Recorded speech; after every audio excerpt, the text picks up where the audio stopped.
So the business case that I created was covering a few different things. The software was perhaps one of the most crucial, though. We were using OneTrust when I joined.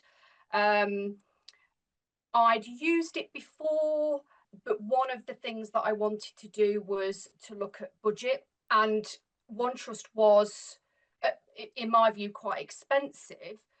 That's relative, I guess, to what you need from them and what modules you're using. But also, I think the point for me was I hadn't chosen that. So I was coming into a new role with a whole global scope, and I really wanted to find and use some software that I'd picked specifically for that.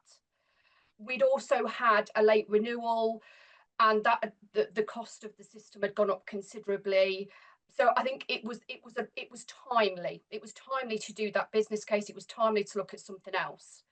The other thing I quickly realised was that we weren't actually using it to its full capacity either, which is, doesn't matter what software you're using, value for money, return on investment is really important. So the business case focused on the gap analysis that I'd done, the fact that we needed a ROPA, and that we wanted to look at procuring software that we could use from a global perspective that would suit what we needed. So I guess that's where it started. I was very fortunate. I'd got a executive leadership team that were very receptive, very open. So yeah, it went down well. I can only assume the business case was good. Yeah. Which is, again, that's a challenge in itself, isn't it? If anybody's ever written a business case, they can be challenging to write on their own, especially when you've got quite a wide scope. A business case where you're moving software provider, for example. I think cost is always going to be your number one.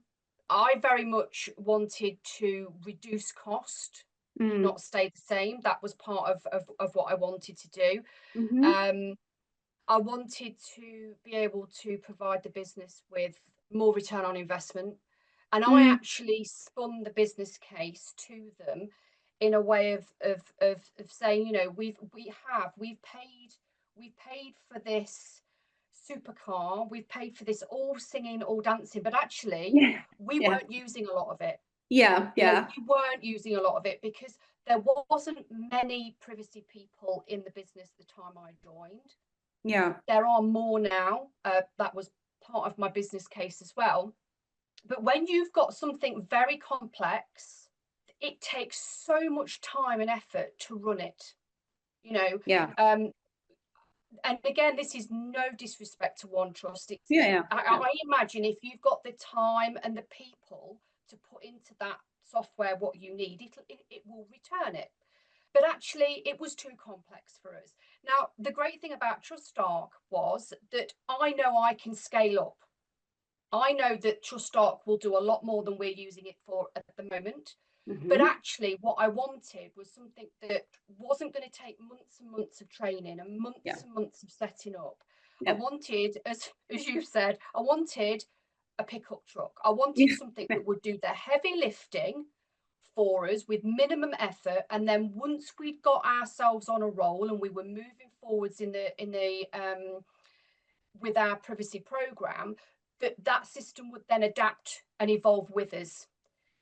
But the problem with OneTrust was it was already bigger than we were. It was this huge thing that I did not have time to police. I did not have time to check. And I think that's key as well when you're looking for software. It's great when you find something like TrustArc that's scalable, but you need to be aware of what you need immediately and whether then that software will grow with you, which is what we found with TrustArc, I think.